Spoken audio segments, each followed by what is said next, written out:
Hello, my friendly acquaintance.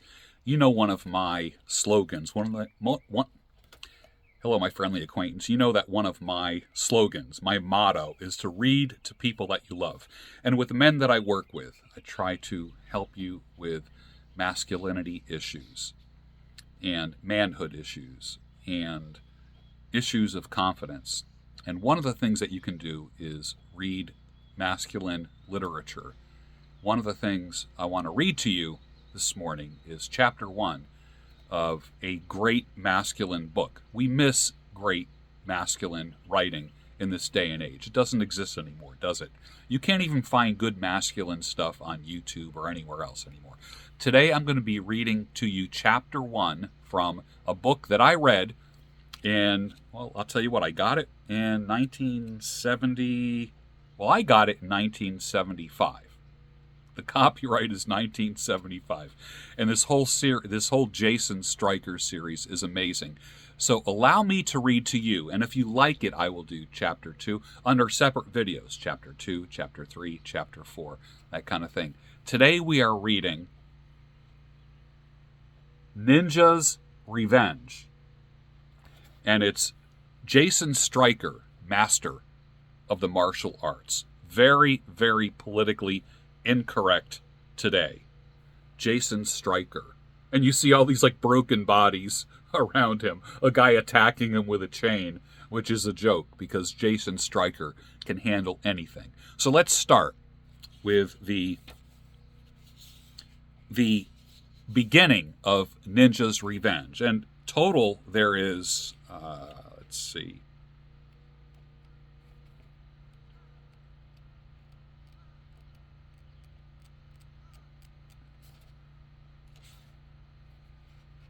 8 chapters in this book. So that means there's going to be 8 videos that you're going to get. I'm going to start out. One ninja was trapped in the castle courtyard, surrounded by samurai. He had a kusarigama, a chained sickle. A chain with a blade, a curved blade on the end of it. You can imagine how deadly that would be, swinging that thing around. He lashed out with the weighted chain and struck one warrior in the neck, destroying his windpipe. He caught the second with the blade, swung like a bola in a vicious circle around his head. The iron weight on the end of the chain caved in the chest of a third. A spearman thrust at him, but the ninja caught hold of the weapon, pulled the man forward, put the point of his sickle through the man's eye. A musketeer, given time during this battle to set up, fired point blank, killing him at last. But as he fell, the ninja hurled the kusarigama at him. The chain whipped around the soldier's neck, and the sickle swung in a narrowing arc until it stabbed the body, and the man died. The ancient day of the ninja's defeat would be remembered, and one day, revenge, with the face of Jason Stryker, would call upon the samurai. Here's the prologue. The fall of the Black Castle. In the 16th century Japan, it was divided among a number of autonomous domains governed by feudal barons, or daimyos. In 1573, Oda Nobunaga, the daimyo of the province of Owari, became the de facto shogun, or hereditary commander-in-chief of the army, the seat of power in Japan. The emperor was at this time largely a figurehead for almost a decade thereafter. Nobunaga consolidated his authority, subjugating hostile barons and restoring order in about half the empire. But Nobunaga was a brutal man, even in a brutal age. He slaughtered wantonly. He destroyed the Buddhist stronghold on Mount Huai, burning the temple and 3,000 buildings and massacring thousands of monks, women, and children. This terminated all Buddhist pretensions to political power, but at what cost? History records that Nobunaga was treacherously assassinated by one of his generals in 1582. This was a half-truth, hiding a highly sensitive episode. The real manner of his demise was rigorously excised from all records, in a pogrom as savage as any implemented during his lifetime. Only one person survived to carry the truth, and for reasons of his own, that person did not speak. The bright silk banners of the emperor fluttered in the wind, a great red dragon marching on the black castle. The samurai warriors wore armor dresses of glittering red, blue, and gold. Some had their heads bare, others wore their hair tied in knots. Rank after rank they marched, an awesome display of power. Fu Antos, the lord of the ninjas, looked out from the sturdy walls of the black castle, seething with rage. 15 years before, Fu's grandfather had influenced the emperor to promote Nobunaga's career, and soon the daimyo, D-A-I-M-Y-O,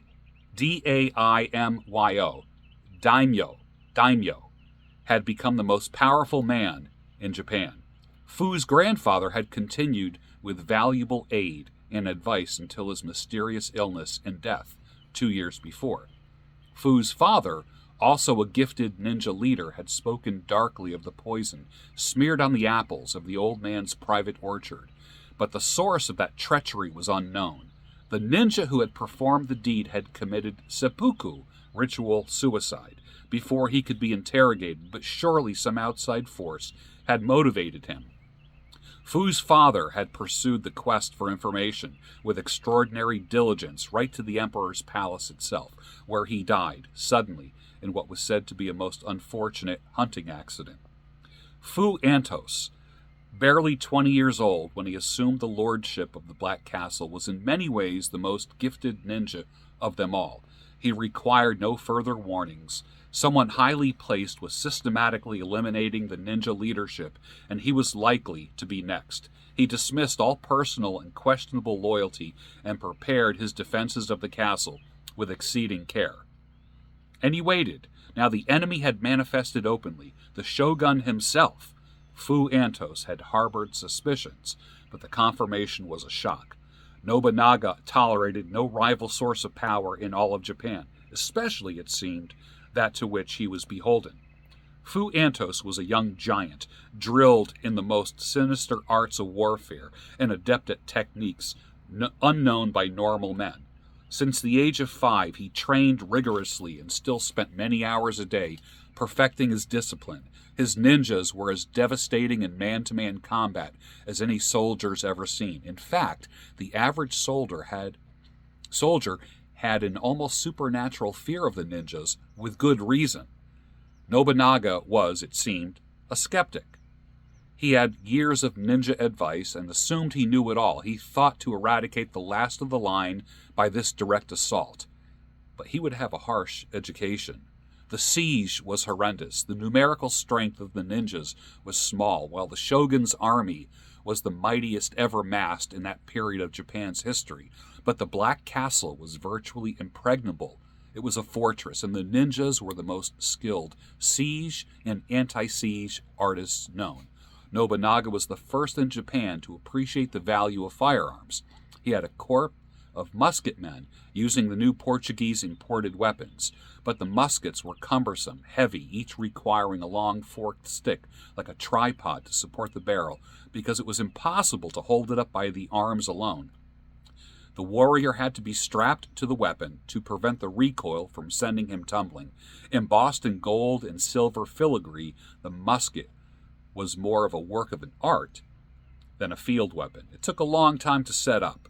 The ninjas, on the other hand, had special rapid-firing crossbows capable of penetrating the armor of the musketeers, even from the distance they were separated.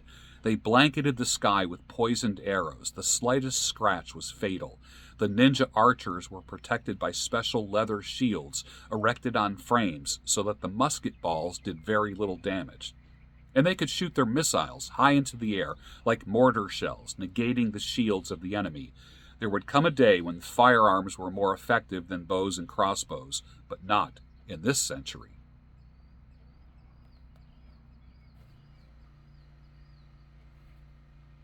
The shogun's men tried to use a battering ram to break down the doors. The ninjas used catapults to lob homemade powder bombs on them, nullifying the effort explosively.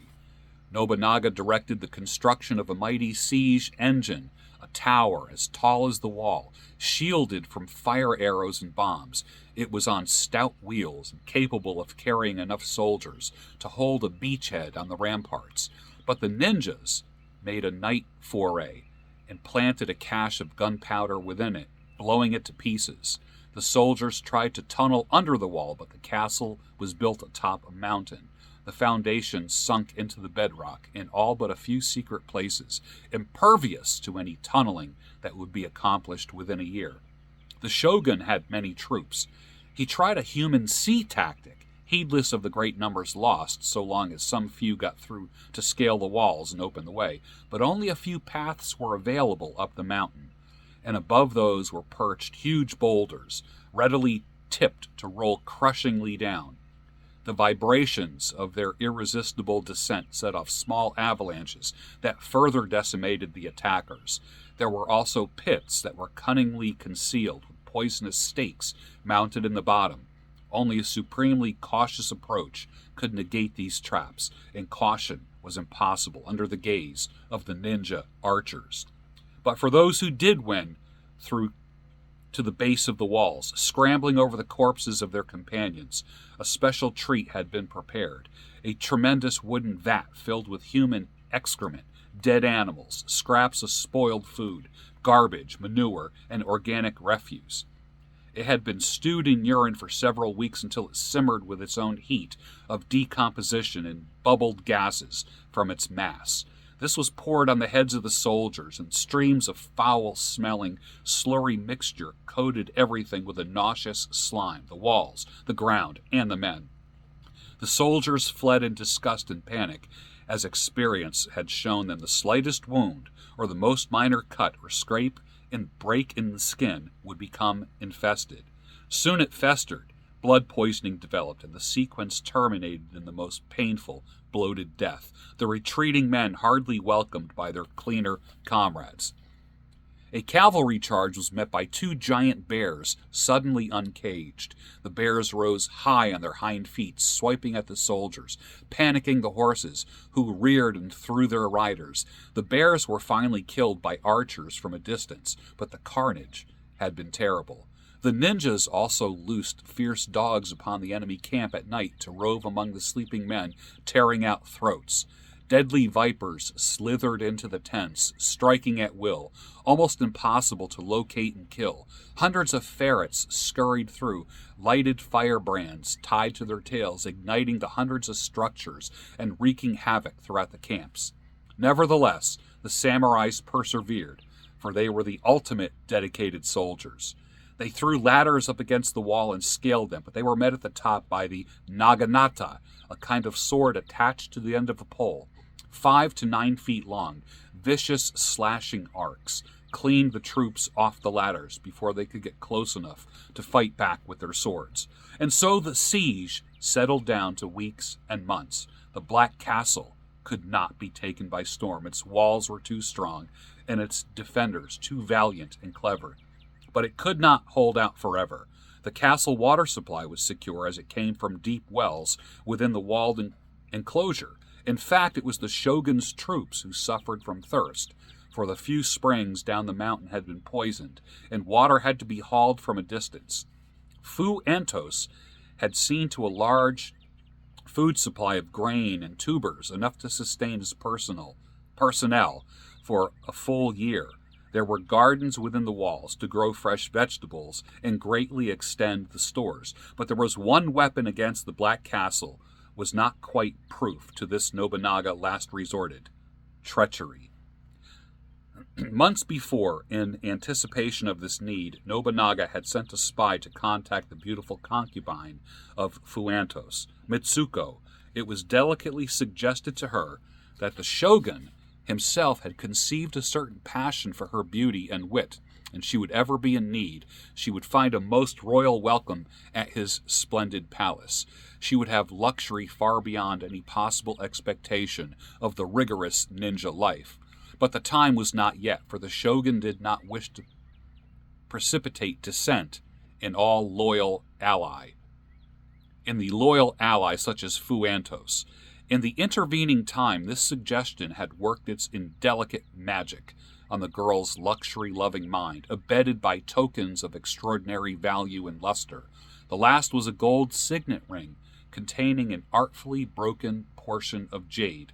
If you ever wish to contact Nobunaga privately, send this ring, the agent whispered.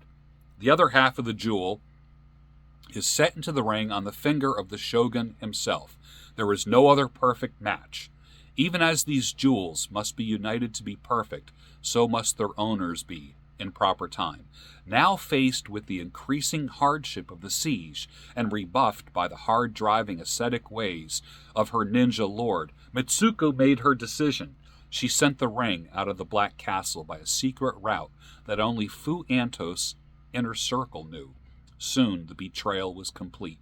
She opened the door to escape into a tunnel deep in the bowels of the Foundation, letting a picked squad of the shogun's men inside. They were able to defend this passage long enough for the first 1,000 samurai warriors to enter the castle. Mitsuko herself was escorted in the other direction. She had a long-awaited appointment with the shogun. Still the ninjas fought, outnumbered 20-1 inside the castle, and 1,000-1 outside. They defended themselves with unmitigated ferocity. One ninja was trapped in the castle courtyard, surrounded by samurai. He had a kusarigama, the chained sickle. He lashed out with a weighted chain, struck one warrior in the neck, destroying his windpipe. He caught the second with the blade, swung like a bola in a vicious circle around his head. The iron weight on the end of the chain caved in the chest of a third. A spearman thrust at him. The ninja caught hold of the weapon, pulled the man forward, put the point of the sickle through that man's eye. A musketeer, given time during this battle to set up, fired point blank, killing him at last. But as he fell, the ninja hurled the kusarigama at him. The chain whipped around the soldier's neck, and the sickle swung in a narrowing arc until it stabbed the body, and the man died. Another ninja, cornered on a parapet, sprayed a cloud of poisoned needles from his mouth, bringing down 6 attackers before being shoved off the wall to fall to his death on the rocks below. One ninja held out for some time by wafting clouds of powder through a special blow tube. It settled over the heads of the soldiers, and the stuff got into their eyes and burned fiercely, blinding them, making them easy marks. Another tried to escape by launching himself from the castle wall on a glider contraption with huge silk wings and a rudder on his feet. For a moment he was airborne, to the amazement and fury of the samurai, whose swords could not reach him. But again, a musketeer prevailed. He braced his weapon to point upward and tagged the ninja with the ball. He went out of control, and the strong air current crashed down the mountain slope, his blood flying out with the tattered silk. Yet another ninja manned a cannon that squirted poison water. Others threw eggs filled with chemicals. Those that did not kill their targets outright filled the air with an unbearable stench. Fu Antos himself operated a special large-barrel mortar made of wood and reinforced with paper, which blooped crude grenades from the highest tower to explode amongst the men below. But the samurai charged up the narrow stair and finally overwhelmed him after sustaining several losses. But no enemy sword could touch Fu Antos. When he saw that all was lost, he turned his sword against himself, slit his own belly, and it was the start of the act of seppuku, or ritual suicide. The samurai leaped forward, for their orders were to take Fu Antos alive for torture. They ripped the sword from his hands and from his belly, but it was too late. His heartbeat stopped. His body was growing cold. He escaped the remainder of the shogun's sport. Others were not so fortunate. Perhaps 100 ninjas in the castle at the start of the siege. 5 were taken alive, and a score of their women and children. All the male captives were grievously wounded, so the bulk of the retribution had to be exacted on their families who had fought valiantly alongside their men. Of the 5, 2 were suspended, tightly bound on wooden frames set above sharpened bamboo stakes, positioned as if seated, their legs stretched widely apart. They were lowered, anus first, onto the points. The ropes holding them were wet down so that they softened and elongated slowly, making the impalement lingeringly inevitable. 2 others were boiled in oil. The last was skinned alive, slowly. Too slowly. He died of his prior wounds before the job was completed. None of these men screamed, giving their torturers no satisfaction. Some frustrated samurai warriors tested the techniques out on some of the torture specialists just to make sure they worked properly. They did, and the screams were resounding. The ninja women were sorted out according to age and appearance and mass raped. The shogun's warriors lined up eagerly for these intangible spoils, 20 or 30 to a woman, even more for the top choices. The action proceeded on an assembly line basis in full public view, with a large audience to applaud, especially all the dramatic thrusts. The women, as resolute in adversity as their men, did not scream or cry or fight. They tolerated it without visible show of emotion, accepting nothing, contributing nothing, but no chances were taken. All were bound and gagged for the occasion, and their legs staked apart. Suddenly, a samurai began screaming. His private parts were burning. Awful blisters rose on the tender skin of his private parts. In moments, he sank to the ground, unconscious, his skin peeling off, while the lines continued to move. Then others screaming, falling with similar symptoms. 10, 20, 50, and everyone had a connection with one of the ninja victims in the prior 20 minutes. By the time they realized the source of their mysterious illness, almost 1,000 men were doomed. The ninja women, knowing that they would be raped and killed, had secreted a slow-starting poison within their genitals, a suppository that dissolved into fluid at a controlled rate. Every early rapist died in terrible agony, and the later ones, who hastily washed off their members when the danger was realized, suffered castrating burns. Now, the women were stabbed, beheaded, or throttled where they lay bound. In moments, they were all dead, but ironically, this quick emotional slaughter only spared them the slower agony of their own poison. They, too, had escaped the vengeance after killing as heroically and effectively as had their men. That left the children, who had fought right alongside their parents, throwing sharp, pointed objects under the feet of the samurai, firing little crossbows, darting at the legs of the warriors to disable them with spears and knives. A child could do a lot of damage, partly because he was not seen as a threat until it was too late. The surviving children were tortured, and they at least lacked the discipline to stifle their screams, but they also lacked endurance, and soon they died. It was most unsatisfactory. Nobunaga had Fu-Anto's body hung at the entrance of the royal tent, untouched. He had not yet decided the appropriate disposition of it, since all the other captives had been disposed of, and Fu's only living relative was the traitress, Mitsuko. How to make a man suffer after he was dead? How do you do that? For now, the shogun had to settle for dishonor and symbolism. Perhaps the spirit of the ninja leader would writhe in appropriate distress. Nobunaga took Mitsuko inside that tent and put her through a series of contortions, almost as demanding as those of battle. The flap of the tent was left open so that the corpse could witness what its trusted concubine was doing with such delight. Later she would be discarded and her purpose served. At last, satiated, satisfied, the shogun fell asleep. Mitsuko lay awake, still connected to his body. Now a nameless fear overcame her and made her want to scream, but she didn't. For the hanging corpse was in sight, and the guards were stationed well clear. She had some inkling of what Fu-Antos was capable of. She had supposed the body would be utterly destroyed and buried far from her sight. This was too close.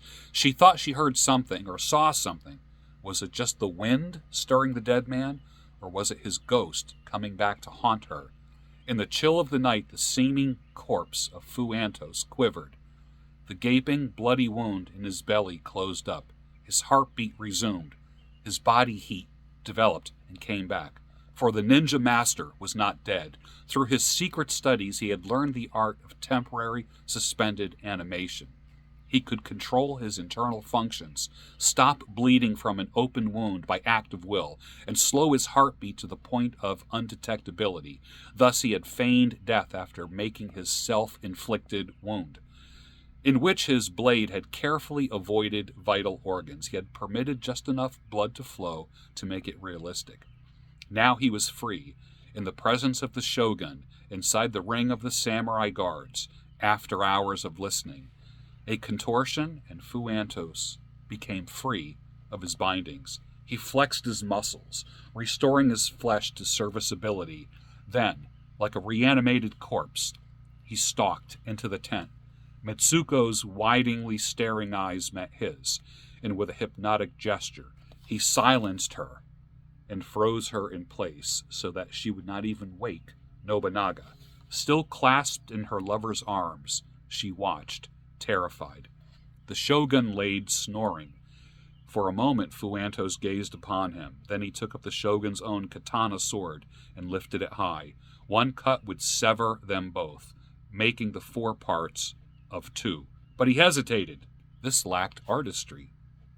All that he had built had been destroyed by this man, and the last of the ninjas, children still groaned feebly on stakes, slow to die, though they could no longer be saved. Could one swift cut repay it all? He set aside the large blade. From the remnant of his garment, he brought out the small vial of liquid. He let a few drops fall into the open mouth of the shogun. It was a special ninja brew that would immobilize a man physically while not interfering with his sensations or mental processes. He would be conscious but unable to react in any physical way. Then Fu took a small fine dagger and began his work, while the horrified Mitsuko watched. He heated the blade in a fire that was there in the tent, keeping the interior warm against the chill of the night. His cold eyes rested on the 2 figures, still embraced among the cushions as his hand fanned the coals. Too bad he had not paid more attention to his concubine. She had talents he had not properly appreciated, both mental and physical. As a ninja, he should have been the first to anticipate her potential for treachery, but not the last. And as a man, he should have put her through her sexual paces long ago, instead of allowing the shogun to show him up. Hard lessons to learn. The fire came up high. The steel glowed red. It would automatically cauterize all wounds most painfully so that the subject would not become infected and die prematurely. Then he took the searing blade and cut the tendons of the shogun's heels and wrists, laming him forever. He removed the eyelids so the man's eyes could never close again. He would soon be blind. He slit the nose, punctured the eardrums, and amputated the tongue. He carefully separated the 2 figures, slit the anus of the shogun, severed his member. Though the man's lust would remain intact, he would have no way to satisfy it, and the very act of elimination would be a daily torture. Lame, blind, deaf, dumb, half-sexed, half-assed, Nobunaga would live out his life in whatever fashion he could. Fuantos' vengeance was almost complete. "Tell them who did it," Fuantos said to Mitsuko. She nodded. He garbed himself in a soldier's dress and walked out of the tent and out of the camp, unchallenged. Mitsuko, knowing she would be blamed, for that was Fu's vengeance on her, she drew forth a vial from her own hiding place. Moments after the drops touched her tongue, she was dead. When General Akechi Mitsuhide discovered them in the morning, he mercifully slew the commander and fabricated a story to conceal the awful truth. The shogun's body was buried in a closed coffin. Much of the blame Mitsuhide had taken upon himself, for he had been responsible for his commander's safety. This was recorded by history. The domains of the Black Castle were given up to the horrendous pillage. The castle itself was torn apart, huge blocks scattered and broken up until a pile of rubble remained on top of the mountain. The fields, houses, and persons of all Fuantos' peasant supporters were burned. The children were enslaved. The prettiest girls were taken for distant harems after being thoroughly checked to be sure they had no poison. It was a better fate than that visited upon the older and homelier females. Everything in the vicinity was systematically laid waste. A foul pall of smoke lays over all. Fuantos did not bother to swear further vengeance. It was futile, as he had already dealt with the principles of betrayal, and there was no way he could save his people. But the odor of those awful fires stank in his nostrils for many years, and he developed an abiding hate of such destruction. Fuantos made his lonely way to the far wilds of Hokkaido, the island in northern Japan. There he recruited more ninjas and built a second Black Castle, all in secret. The job took centuries, for he dared not attract the attention of the Empire of the South. Laboriously he hewed and hauled great stones, and diligently they trained The job was too much to be compassed by the life of one normal man, but Fu Antos also explored the occultic mysteries of the deepest ninja secrets. Accounts differ, but some claim that he lived for 400 years. Sustained by his immense power of ki, that phenomenal and mysterious inner force, others believe that he transferred that awesome intelligence and will to the body of a child, his son. So he continued in a chain of incarnations, developing his extraordinary powers to a level unknown in prior human history. Certainly he was a most remarkable man, though few outsiders knew of him and his talents. The rulers of Japan, and so did its governments, the shoguns gave way to their emperors, and the unbroken line of this royal family continued, always on the alert for news about the hated ninjas. Population increased enormously, and technology blossomed beyond all prior imagination. But Fu Antos was determined to save this last wilderness from the ravages of larger society. From time to time he emerged from his sanctuary to meddle in the affairs of ordinary men, always with his own basic objective in mind: preserve the original sanctity of nature, explore the inner nature of man. On occasion, he deigned to train worthy students, extraordinary men in themselves, who returned to the world, but kept his secret scrupulously. One such person was little Hiroshi, later leading the Aikido practitioner of his time and a globally respected sensei, or teacher, and philosopher. Yet by the time that the 20th century came around, Fu Antos' power was waning. There were fewer recruits, and the devices of civilization were phenomenal. Mighty demon birds called airplanes roared across the sky, and metal monsters called trains and trucks roved the earth.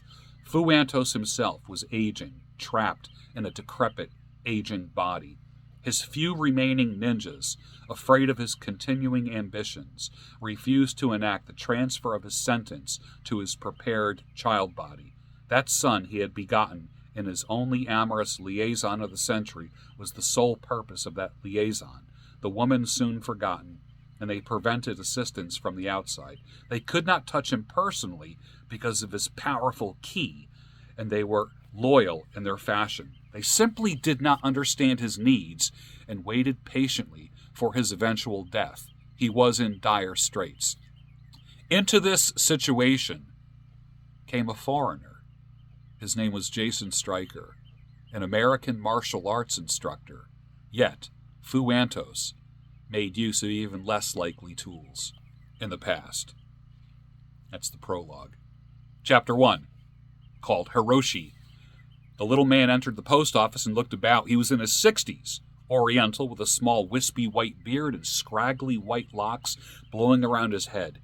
He wore a hakam, a Japanese pleated black cotton skirt that reached down to his ankles, and kind of a white blouse, along with wooden sandals that were elevated on cleats.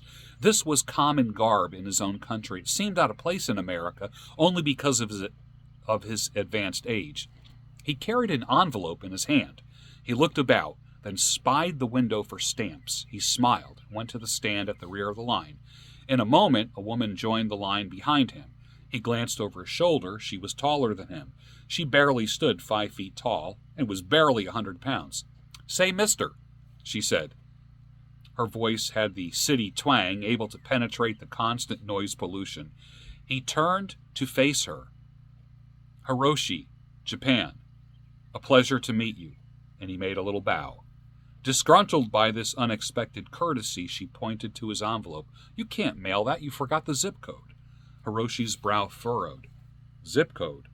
This is a letter from Mr. Diago, who was staying in Japan, to his cousin, Mr. Drummond, in America. I can carry it only this far, as I have other business. I believe the address is correct. I guess they don't have the zip code where you come from," she said. "It's a number you put at the end of the address. Nobody pays attention to it, and it slows down the mail, but the post office gets pretty sticky if you don't put it on there. You better look it up. There's a zip code guide over there." She pointed to the table across the room. "Go ahead, I'll save your place." Hiroshi bowed to her. "Thank you most kindly, lovely lady." He walked to the table, leaving her flustered with pleasure, for she was stout and 40-ish, A large man of about 50 joined the line. He was overweight but still muscular under his overalls, with a hard hat and a lunch pail and a tough blue-collar worker. He smoked a vile-smelling cigar, in plain violation of the no smoking sign. "Come on, move it along," he muttered impatiently at no one in particular. "I don't have all day." Hiroshi returned and said, "The omission has been corrected," he said, showing the envelope to the woman as he took his place in line. "No, please stand ahead. I have time." She nodded, and he stepped behind her. "Hey, what is this?" the big man demanded. "Line forms in the rear." He puffed angrily on his cigar. The woman said, "It's all right. And the man cut her off and said, "Don't tell me it's all right. No goddamn Jap cuts in front of me." Hiroshi bowed to him and said, I shall move back." "You yellow bastards think you won the war," the man bellowed so that the whole post office could hear. "You think you can shove in anywhere? Well, I have news for you." He blew a cloud of smoke into Hiroshi's face. "For God's sake," the woman cried, "all he did was—" "Well, I killed a dozen of you stinking buggers in the war," the man shouted. He jabbed the lighted end of his cigar in Hiroshi's face. "We should have A-bombed every last one of you to hell." He stepped forward as Hiroshi stepped back, advancing behind his cigar. Now the whole post office was watching. People stood around awkwardly, not wanting to get involved, but not liking to see the bully go unchecked. Hiroshi was as visibly harmless as a man could be, with his small stature, white hair, and dressed like hakama. The employee in the stamp window was leaning out. "I regret if I have given you offense," Hiroshi said. "I am not familiar with all of your ways." "Get your ass out of here before I throw it out," the man said. He shoved Hiroshi with one arm. That was a big mistake. "Get your ass out of here." Hiroshi caught that arm with one small hand. With his other hand, he reached up to put a nerve pinch on the man's trapezius muscle in the shoulder. Even through the heavy material of the coverall, it was a painful grip. The man screamed and went down to his knees. His cigar dropped on the floor. Calmly, Hiroshi picked up the cigar, maintaining the nerve pinch, and shoved it into the man's open mouth. "Eat. This is good for your soul." The man tried to spit the tobacco out, but Hiroshi increased his pressure. Sweat appeared on the man's face. He chewed up the cigar and swallowed it. Hiroshi let him go. The man stumbled out, "Police! Police! I've been attacked!" as cigar ashes fell from his lips. Hiroshi calmly returned to his place in line, waiting to buy his stamp for his envelope. "Listen, I'm sorry," the woman said. "The city is full of idiots like him. Every last one of them needs a good lesson in manners. Are you okay, sir?" "I'm excellent, ma'am. Thank you. I regret causing you alarm." "Alarm? I just wish you would do the same to every ill-mannered idiot you meet. Very soon there'd be less muggings and fewer rapes." "That's for sure," the stamp clerk said from their window. "This whole country is in a crisis of contempt. It means nothing, and common courtesy means less. We need to return to old-fashioned values." There was a general murmur of agreement throughout the post office. Hiroshi nodded thoughtfully. Perhaps he had been too conservative, not realizing that ill manners were not irrevocably ingrained in the American personality. He would have to modify his reactions. The phone rang as I was stepping out the door. I backtracked and scooped it up, irritated that I was already late for my trip to the dojo and karate practice. "Yes?" "Stryker," a voice demanded. "Jason Stryker." "Yes? What do you want?" "Do you know a Japanese man named Hiroshi?" "Hiroshi?" I claimed, remembering my little friend. "Yes, I know a Japanese sensei. He's an Aikido instructor. Well, get over here fast. He's disturbing the peace." "Now hold on," I protested. "Hiroshi is a highly respected martial artist. He's a top man in his field. He's a man of peace and courtesy. He would never, ever—" "Just get down to the station as fast as you can," he snapped. "Foreign national or not, one more episode and we're going to throw the book at him." "But I have a class to teach," I said. "Too late." And they hung up. The light turned green. Hiroshi moved sideways a few steps, and a recent shower had left a large puddle just below the curb, where a drain was partially clogged with litter. The water poured noisily down the storm drains on both sides of the street farther along. He circled the area and returned to the pedestrian zone, as one of the others were doing. "Goddamn litterbugs," one man muttered, leaning over to fish out a large plastic wrapper so the water could flow more freely. A big truck rounded the corner, its tires spraying out dirty water. People scattered, forced the splash through the puddle to get out of the way, soaking their shoes and their cuffs. The driver evidently had no intention of stopping. He was arrogantly preempting the right-of-way, confident that no one who valued his life would argue against such a juggernaut. Hiroshi just stood there where he was, directly in the path of the truck. The brakes squealed. The truck shuddered to a halt, bare inches from Hiroshi, who didn't move at all. The driver leaned out of his cab. He was a burly Italian guy with greasy black hair, weighing 225 pounds. "You goddamn chink, don't you know enough to get out of the way?" "I believe I have the right of way," Hiroshi said. "I did not wish to step in the dirty water." The driver's face reddened. "Up your ass, you yellow piece of shit monkey. You're damn lucky I didn't run you down." Hiroshi paused as if recalling in a recent discussion. A crowd of spectators gathered, a number of them with wet feet. "Better move on, old man," one of them murmured. "Those truckers are murder." "Now fuck off before I clobber you," the driver said. "I am waiting," Hiroshi said at his low voice level. "Waiting?" the man demanded, with his face turning red. Cars were already honking behind him as the traffic snarled. "You little fairy, what for?" "I'm waiting for your apology." The driver, incoherent with rage, put his truck in gear and nudged forward as if to run over the little man. Hiroshi stepped nimbly to the side and approached the cab.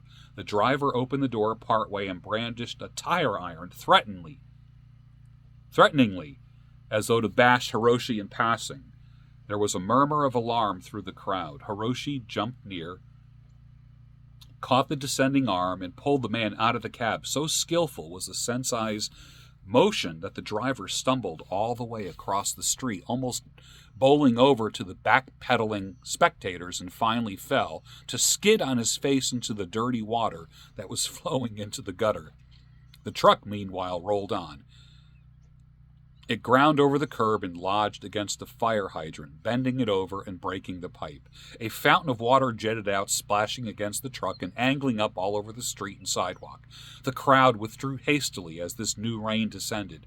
Hiroshi merely held out his hand, appreciating the refreshing shower. This was good, clean water compared to the puddles. The truck driver pulled himself up, gutter water dripping from his ugly face. He still had the tire iron in his hand. He saw the mess that his truck had made, and he saw Hiroshi, hand angelically outstretched, facing away from him. The driver roared like a wounded bear and charged. The tire iron lifted high. A woman screamed. Hiroshi waited until the driver was almost upon him, following the sounds with his acutely trained ear. Then he turned, grabbed the man's wrist, performed a kotenage swing throw, pulling back while swiftly turning the wrist. The driver somersaulted forward, landed on his back, and his wind knocked out of him. In the distance, a siren sounded. A traffic snarl was that the police would be a long time arriving. Hiroshi walked on in the direction he had been traveling, nodding amicably to gaping spectators. The lesson in courtesy was complete. The police lieutenant mopped his sweating face with a sodden handkerchief. "He arrived from Japan this morning. We verified that with the airline. Everything is in order." Then he headed into the city on foot, and the first thing he does is beat up a man waiting in the post office line. "Hiroshi?" I said. "He would never do that." The lieutenant silenced me with an imperious gesture. After that, he wrecked a truck, roughed up the driver, and destroyed city property. No provocation at all. Just yanked the poor guy out at an intersection and dumped him in the gutter. We have the victim's complete unbiased statement. I shook my head. This must be a case of mistaken identity. Hiroshi is a man of peace. He always does the right thing. The lieutenant grabbed his cap and said, "Well, come see for yourself, skeptic. If we're lucky, we'll catch him before he kills somebody." I blew my breath out through puffed cheeks and followed him. I was now hopelessly late for my judo class. I only hoped Ilunga was able to cover for me properly, though her specialty was karate. Something was certainly wrong. The cab careened toward the pregnant woman. She had no chance to get out of the way. Hiroshi, unused to the ways of this violent country of America, did not realize the facility with which such vehicles maneuvered. The cabbie, intent on catching the 1040 for a $5 tip, was shaving it pretty close. He was an expert dealing with moving, changing spaces at high velocity, instinctively figuring what would be there for his cab before it actually manifested. He was acutely aware of the flexible pattern of traffic, for he had honed his skill on 15 years of experience in this jungle of a city, with no more than one accident a year, with only 1/5 of those actually his fault. He saw a gap developing ahead in the other lane, and the blockage shaping up in his own lane. He saw the jaywalking woman, twice a fool to risk her swelling baby, and had made due allowance. There was just enough room to squeeze in the inner lane without slowing. He would miss her by a good 18 inches as he swerved. Like a fine musician, he played his singing vehicle through a shifting space, phasing through a parameter of vectors just so. But the little sensei did not know that. His field was hand-to-hand combat, not vehicular racing. He saw death in the making, and he acted instantly. From his robe, he drew a ninja weapon, a shuriken. It was a tiny star-shaped throwing blade. He hurled it almost in the same motion. With uncanny accuracy, it punctured the speeding cab's front tire. The tire exploded. The car swerved. It had been under severe stress before the blowout. It slewed about as the driver fought for control in an abruptly diminished fashion. In a moment, there was a 3-car pileup. But the pregnant woman was safe.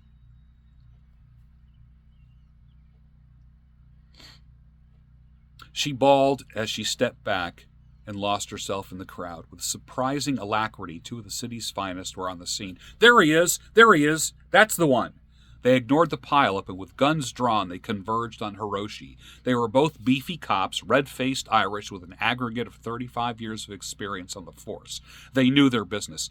Get over by that wall, one snapped at Hiroshi. Perplexed, the little man obeyed. They made him lean against the building at a 45-degree angle, balanced on his fingertips, feet spread apart. One policeman stood with one foot inside of Hiroshi's in order to trip him if he moved. The other stood to the rear, on the other side, covering Hiroshi with his gun. The first policeman holstered his gun and put his left hand on Hiroshi's spine to feel for any telegraphic muscle movements. It was the setup for frisking a suspect, a procedure considered foolproof all over the world. They were taking no chances. They thought. But Hiroshi was an extraordinary man. He felt it was discourteous of them to treat him like a criminal. He who had instructed thousands of policemen of many nationalities in the rudiments and refinements of the martial art of Aikido. In fact, he was the author of an authoritative text on the subject. They should have at least explained what they suspected him of, and formally acquainted him with these rights. These minions of the law, like certain other parties, required a lesson in manners. After all, if the police were not polite, who else would be? He moved like lightning. It was as though he disappeared for an instant and reappeared in a more commanding position. Abruptly, he disarmed the frisking policeman and held him as a shield, his own gun to his head. The man's hand was twisted against his own forearm, the wrist bent inward at his back. Hiroshi's fingers pressed the pain centers at the base of that wrist, and the soft fold of flesh between the thumb and forefinger. The other policeman could not shoot lest he hurt his partner. At a gesture from Hiroshi, the other police officer dropped his gun. Hiroshi shoved his hostage into the other man, as such was his skill that the big cop, over twice the size of Hiroshi, was propelled violently forward. The two collided belly to belly with a loud smack. Now, he bowed, allow me to run through that again more slowly, that you may see where your error was. Pick up your weapons. I shall stand at the wall again. He assumed the 45-degree lean. One policeman looked at the other, shaking his head, unbelievably, and now they were ringed by a substantial crowd. From somewhere in the rear came a guffaw. They resumed their positions for frisking. There was little else to do. Hiroshi spun around slower than before, but still amazingly rapidly. One hand knocked up the policeman's hand at his spine, and then he seized his hand and twisted into the submission hold. The officer tried to resist, but seemed powerless. One must frisk quickly and lightly, Hiroshi said, as though he was addressing police recruits, so as not to be caught by such emotion. Instead of touching the suspect's spine with fingertips, do it with the barrel of a gun, so as to be able to shoot him if he makes a break, but mainly, here he frowned like a little professor, commanding their attention. Be alert. When it comes to routine, it grows careless and is desperate. A desperate man will strike you. Never take a suspect for granted. The policemen were disgruntled, but they were impressed. I was alert, the frisker said, but it was like I was frozen there for an instant. Oh yes, Hiroshi agreed. Never go against someone with a highly developed ki. Those who can stun you without touching you. I regret that I had to use mine so as to minimize the risk to either party. Ki? The cop said. Ki? What is ki? Ki is an inner force. All people have it, but in most it is untrained. Yeah, the policeman agreed, shaking his head numbly. And now, farewell, Hiroshi said, bowing to them. He walked on, leaving the surprised policeman to unsnarl yet another traffic jam. They'd even forgotten they were supposed to arrest him. I looked at the carnage, the 3 cars wrecked, 100 stalled in the press, 3 people injured, an ambulance still trying to get through, the 2 officers on the scene, tight-lipped and uncommunicative. Apparently Hiroshi escaped them and made a profound impression. Positive or negative, both, evidently. Satisfied? The lieutenant demanded. That little Jap is a criminal menace. He's turning the whole city upside down. He's got to be stopped. One more episode like this, and I'm issuing a shoot-on-sight bulletin. I'll stop him, I said. This officer was prone to overstatement, but I certainly didn't want Hiroshi in any more trouble. Just give me a chance to catch up to him. Well, you better catch up to him.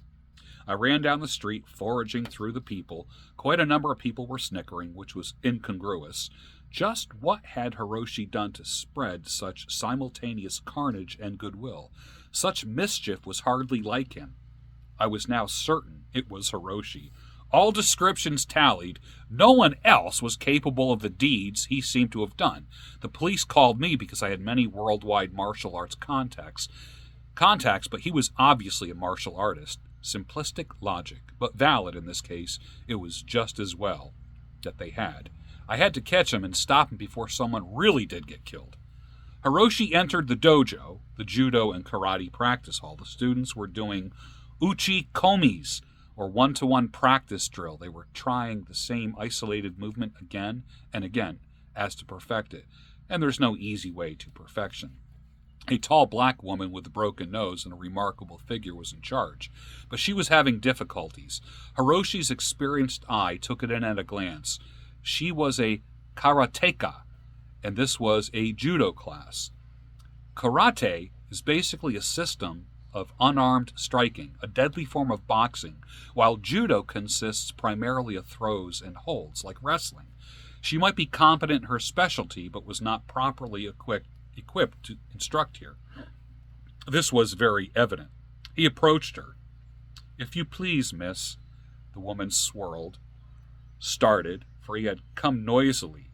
Beads of sweat stood on her forehead and upper lip. "Get out of my way. Can't you see I'm busy?" Undaunted, Hiroshi persisted. "I wish only to speak with Jason Stryker. Is this not his dojo?" "Yes, this is his dojo, but you can't see him." Hiroshi's brow furrowed. "It's not like him to leave his students to someone who's not qualified to instruct. Where is he?" The woman's lip curled. She had mobile features, and it was an effective expression. It was obvious that her temper was not normally long, and now it was unusually truncated. "You can talk to me. What the hell do you want?" "I want to speak with my friend, Jason Stryker," he repeated patiently, as to a child. "So I'm not good enough for you?" she said. Hiroshi realized this person, too, required a lesson in courtesy. The people at the post office were correct. Rudeness and disrespect were endemic in America. Courtesy was fundamental to martial art, for such powers should never be used arrogantly. I regret that this is so. Yes, I need to see Jason Stryker. And he made a little bow. I seek your master. No man is Ilunga's master, she cried. She rushed at him with an upraised arm, ready to give him the bum's rush out. The students, true to the mores of the city instead of the dojo, had formed a crowd of avid spectators. They stood in a tight ring around the two, watching silently. Hiroshi now made a formal bow of welcome. He dropped to his knees, lowered his head, placing both hands flat on the mat. As it had happened by no coincidence, he made this right against Ilunga's knees as she charged.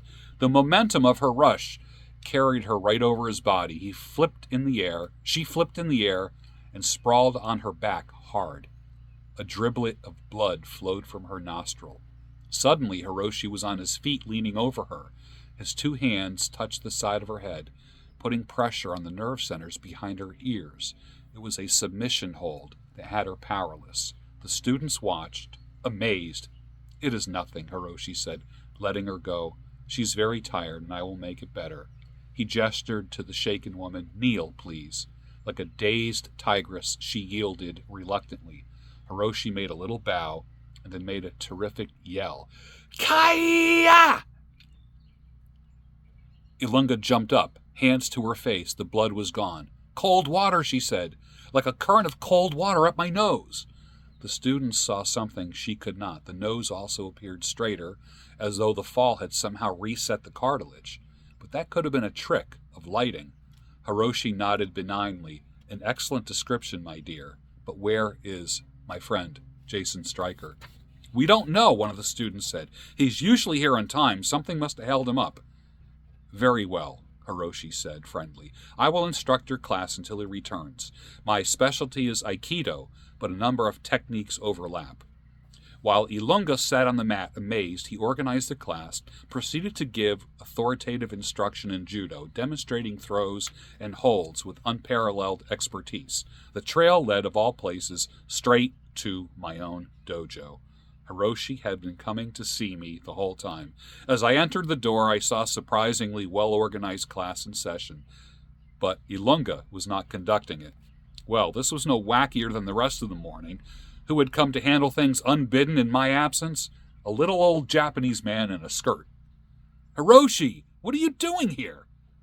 I'm substituting for an errant judoka, he said mildly. The students chuckled, much as the people in the street had. He had done it again. You didn't come all the way from Japan to visit me, did you? Hiroshi frowned. I have a matter of some privacy to discuss, he said. Look at this while I finish the job at hand. He handed me a small leather pouch and returned to his instruction, and I felt like an intruder in my own dojo. I took the pouch and opened it and gasped. It was full of large, uncut diamonds. This meant something extremely serious. Ilunga, can you wrap up things here? I asked her. I better talk with Hiroshi alone now. She nodded sullenly. She looked subtly better, but I saw that her pride had been hurt. I would have to attend to that later. I had to settle with Hiroshi before the police caught up with us. His other actions were mischief enough, but with those stolen diamonds? What was Hiroshi, the original impoverished philosopher, doing with what might be $1 million worth of hot diamonds? There's a bar a couple of blocks down the street, I said. I wasn't much for drinking, but that wasn't the point. They carry sake, and it's private. Hiroshi nodded, friendly. We set off for our talk. I already felt like a criminal collaborator. Chapter 1 of The Ninja's Revenge. Stay tuned for Chapter 2.